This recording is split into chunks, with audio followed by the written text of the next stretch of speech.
Welcome back. And various environmental issues to come to fruition with businesses on a very regular occurrence, and particularly this time of year when it's wet and everything else happens as well. And someone that knows an awful lot about environment, in fact, is almost insanely passionate about it. Jackie Campbell from IAQS. How are you, Jack? Good morning, Tom. How are you? I'm all right, except this afternoon. But Well, aside afternoon, from that, other than that. It's just such a busy day. it is. First of all, tell us about IAQS. What does it stand for, and what do you do? Okay, IAQS is Indoor Air Quality Solutions. And so we've got two components to that. As you said, environmentally aware, but only looking at the indoor environment. We don't do, what we can do, we choose not to do any of the outdoor stuff. There's lots of people running around doing that. Yes. Indoor spaces are so dynamic and so engaged in what you do on a day-to-day basis. It's where we spend 80-90% of our time. And it's so frequent that you get someone will find a problem, but there's no solution. They can do lots of reading and Dr. Google says, we're all going to die. And it's just not sensible. So what we provide is an investigative get to the bottom of the why, and then some really practical solutions of how to resolve it permanently. Indoor air quality probably comes into play, particularly this time of year, especially where you've got, I know, the last month or two, the amount of people that have become sick and all the rest of it. And as soon as you've got someone in a workspace, you've got a problem, haven't you? Yep, well, there's two things going on there. Firstly, if you're going to have a leak in a building, it generally happens when you've got someone's throwing half a planet of water at it. Yes. Which is what we've obviously, with the rain we've been having recently, has been really heavy. So if it's going to leak, it'll leak now. So you get the moisture within a building, that causes its own issues from a dampness point of view. And of course, then you get your moulds and your degradation of building products. Building products degrade, they release all the chemicals. But the second factor is, of course, because it's cold, we shut everything up and turn on the air conditioning system.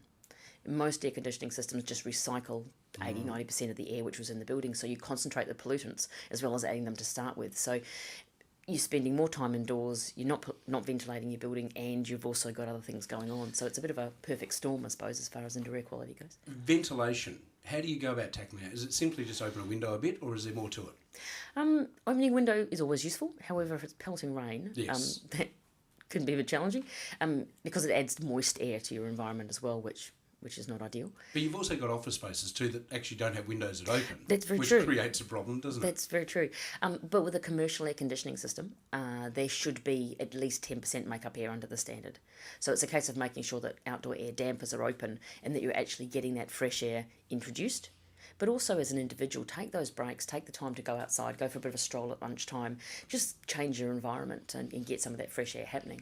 In terms of a workspace where you do have a couple of people that have got sniffles and viruses and things like that, how do you manage that? That's a really tricky situation. Do I go to work? Don't I go to work? Should I send someone home? All that sort of stuff. Well, the great thing about now is a lot of people can work reasonably effectively from home.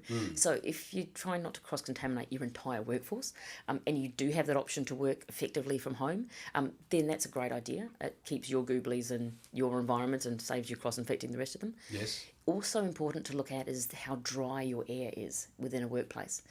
If it's very humid, people feel rubbish. But if it's too dry, especially the old days, you get some of the older women who still wear stockings, they'll get what feels like bites, which is actually the static electricity. But as far as actually a passing of a round of viruses and gooblies go, if your air is too dry, they actually last longer in that environment. And so they're easier to pass on, and rather than you don't have to have wet sort of kind of stuff, and so they'll sit on your air conditioning coils and they'll pass from person to person easier if your environment's very dry. In terms of you being as animated and as passionate about mould and air quality and stuff like that, why? Mould is one of the most fantastic things on the planet. It is the closest thing to us on the tree of life. Yeah. So what it means is anything that can kill it can kill us. So when a company goes in and sprays chemicals here and chemicals there, it always causes me significant concern. And now I'm not saying mould is sentient, but sometimes you think, well, you wonder, because it will react to things. You spray it with bleach, for example, and it doesn't decide to sort of kind of pack up and grow somewhere else, but it decides to pack up and grow somewhere else. You know, the bleach, it sees it as a chemical attack. It metabolizes the waters and the carbohydrate out of it, goes, thanks very much for that. And then just, of course, bleach takes the colour out of it. So what it does is that just disappears from colour, but it'll continue to grow somewhere else. Yeah. It's a phenomenal organism. It can breed any one of 3 different ways. It doesn't have to be produced sexually. It can produce asexually. It can be the fuzzy that we're used to. If the conditions aren't right, it'll change into a slime mould. It'll change into other things. They attack each other. They go to war. Different types of moulds go to war with each other. They're just incredible to watch. So where did the fascination with mould come from? What started it? I'm not quite sure. It's just a bit different, and I'm a bit of a fringe scientist, if you like. I mean, let's face it, you know, occupational hygiene can be extremely dry and boring. I get my little monitor and I go, oh, look, the number says 23. Now, is that important or not? And it's just, you know, boring.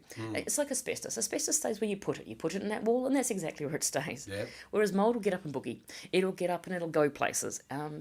It's important. You can research the building dynamic, and if you might have a water ingress issue here, but the way that the building works, the way the air moves through the building, it'll get up and move to somewhere else, and you'll get these disconnected, or seemingly disconnected issues, which just need to be solved. And it's the investigation and then the being able to make changes with something organic which will react to what you're doing to it, which also has that impact on people, and that's the important thing for me. But it's the investigation and the fact that mould is just too cool. It comes in different colours, it does its own thing, you know. And, okay, I appreciate that sounds a little bonkers. A little bit, yeah. Yes, but, you know. It's not quite a fashion statement, but but I mean, you can from get... it. The thing is, the different types of moulds you could get, and you can look at the way they're growing, the way they're interacting, and it tells you a story. So, if, for example, if you've got, let's grab toxic black horrible mould because that's the fashion. Yeah. First of all, there's no such thing as black toxic mould. It's just one of those. It's the same as everything else. But what caught the imagination, if you like, of the public is this Stachybotrys. It's the big black googly mould. It's very difficult to actually get that in a building. You've got to have long-term water damage. You've got to have often things like the building product's got to be breaking down. They've got to have things like old wallpapers. They've got a good sodium base, that sort of kind of stuff. And yet you get, say, your cladosporiums and your penicilliums, your teeny tiny little moulds, which float around really easily. So if I've got an environment where I've got cladosporium and penicillium, those are the first things that get there. They're allergenic. So you'll get your sneezels and your weasels and your other bits and pieces. But nobody drops dead of it. Whereas your later moulds, those are the ones which tend to have those high mycotoxins. Okay. And the reason that seems to be is these little dudes moulds, the penicilliums and cladosporiums, they're tiny little spores. They float really easily, they just get up and boogie around, and so any draft, they'll catch them and they'll float around. They always get there first. So in a situation for a business owner or a homeowner, equally, what are the warning signs they should be looking at to go, I need to call Jackie? Get something sensible. Yeah. If you've got those first flush moulds, which, for want of a better word, that light sprinkling of mould, those ones which fly around really easily, do something then. Don't wait for these other dudes to come along, because these guys here, it'd be like comparing a double-decker bus to a mini as far as the size of the spores go. These things are big and sticky and they don't flow well. So if you're starting to get these in your environment, then you've had a problem for quite a while. And the problem is when you get to this stage, when you leave it too long and you get to the stage where you've got these other really high-end toxicity moulds coming in, is these are the guys that have got to kill off everything here. So they arrive late to the party, they pay catch-up drinks, if you like. So they've got to have the poisons to poison these other guys, because otherwise they've got no space to grow. So by the time these guys get here, they start throwing all sorts of nasty googlies into your environment to push these guys back, to kill them off, so they've got space. And if you don't have that, then, you know, and that's why they're the ones which are pathogenic, and they're the ones which can cause really issues. I mean, mould suppresses your immune system. So as a business owner, what it does to your work environment, if you like, is those little mycotoxins which get released, people get those colds and flus, your absenteeism goes up, people feel just a bit crap.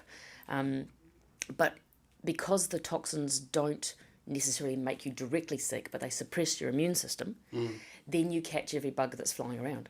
So your workforce gets sick, they transfer it amongst each other more easily, they can't get rid of it, you know, and that's the cycle you end up, and it's really difficult to break. To contact you to have a discussion about air quality, mould, or just find out about googlies, Find it up at Googlies. Yeah, And we specialise in Googlies and what's- solutions to Googlies. What's the best way to contact you? You can grab us at the office, which is 08, because we're a very proud Perth-based business, 9355 1060. Or just, you can drop me a line, which is Jacqueline, JACQUELINE, at iaqsolutions.com.au. And the website is iaqsolutions.com.au. .com.au, yes, absolutely. Always interesting and good to speak. Good, thanks, Tom. Jackie Campbell from IAQS, and if you have concerns about mould or air quality in your building, then she's definitely the person to speak to. We'll be back with more very shortly.